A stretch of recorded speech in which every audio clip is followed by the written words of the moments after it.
Wekeza pesa yako iyo iliyo ndogo na uithamini zaidi.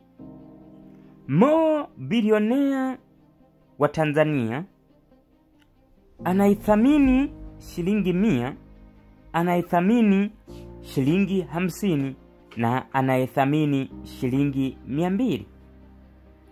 Anauza viberiti, ice cream kwa vitu vidogo vidogo ambavyo vimekuwa vikimtengenezea utajiri.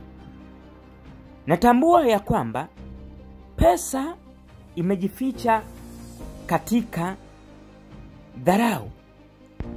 Endapo ukafanikiwa kuishinda dharau, basi ujue wewe ni miongoni mwa watu ambao watakuwa matajiri.